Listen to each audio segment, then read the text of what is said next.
Jail के ताले टूटेंगे, हमारे शेर छूटेंगे। जितना बेड़ा अगर 317 हटने से हुआ उतना ही ये हटाएंगे, वैसे ही यहाँ पे होगा जैसे दरबार में खत्म हुआ। जो रोजगार बचा हुआ है रियासी के पास वो भी छिन जाएगा। देखो, मैं पहले 2 बार यहाँ पे आ चुका हूँ और कल भी आ रहा था। कल मेरे को नगरोटा में बंद के वहाँ पुलिस ने रोक दिया। जब हमने पूछा कि हमें क्यों नहीं आगे जाने दे रहे, वो कहते हैं हमें SHO से हदायत आई है, कॉल आया कि इस कार को आगे, इन व्यक्ति को आगे नहीं जाने देना है। हमने बहुत सवाल पूछे लेकिन हमारे को समझ नहीं आया। 10 साल पहले मोदी साहब जी ने उधमपुर में रैली की थी और उसमें कहा था कि भारीदार का मसला मैं हल करूंगा। 10 साल हो गए, मुझे बताओ क्यों नहीं हल हुआ।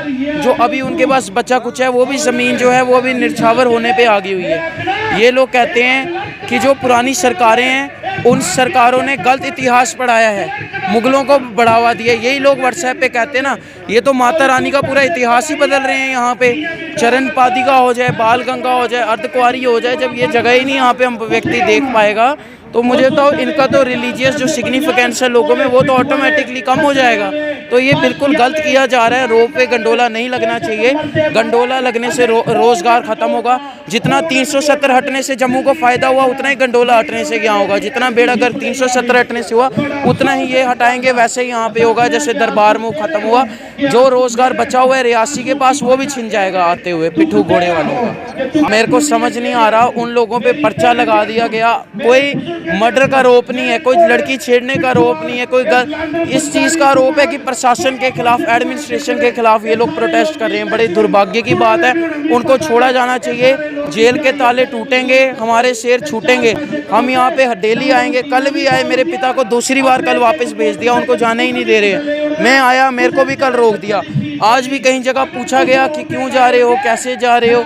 हम यहाँ पे आए हैं क्योंकि ये जो भारीदार समाज है, जो पिट्ठू घोड़ा पालकी समाज है, ये माता इनकी है, हमारी भी है। अगर इनके साथ नाइंसाफ़ी की जाएगी तो माता रानी इसका खुद बदला लेगी। अभी तो इनके ऊपर लाठियां बरसा दी गई, पानी की बौछारें इन लोगों पे कर दी गई। ये प्रशासन गलत काम कर रहे हैं और हम इसके खिलाफ हैं। आखिर मेरे को अगर 20 दिन के बाद कटरा के MLA साहब जाग सकते हैं ना, वो कुंभकर्ण की नींद तोड़ सकते हैं। यहाँ पे कुछ वक्त के बाद श्राइन बोर्ड भी अपनी नींद तोड़ेगा, कुछ वक्त के बाद LG भी अपनी यहाँ पे आके नींद तोड़ेगा।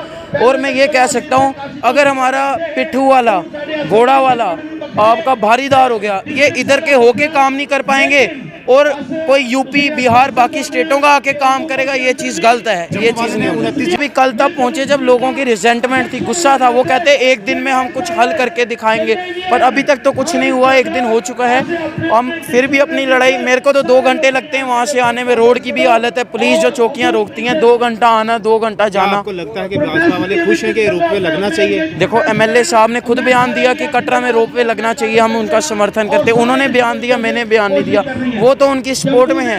बाकी कुछ BJP के भी जो हैं जो विरोध में हमें कुछ दिख रहे हैं, ऐसे थोड़े बहुत महिलाएं, उनके लिए हम सैल्यूट करते हैं। देखो, बात BJP कांग्रेस की नहीं, रोजगार की है। चाहे लीडर कोई भी पार्टी का, उसको जुड़ना चाहिए, लोगों की आवाज़ उठानी चाहिए। अगर रियासी ख़त्म हो जाएगा ये करने से, क्योंकि 3,26,30,000 जो पॉपुलेशन है वो इसी पे डिपेंडेंट है। अगर ये हट जाएंगे, ये कहाँ जाएंगे? भीख मांगने वाला जो रिवाज है कुछ राज्यों में हो सकता है, जम्मू के राज्यों में नहीं है भीख मांगना।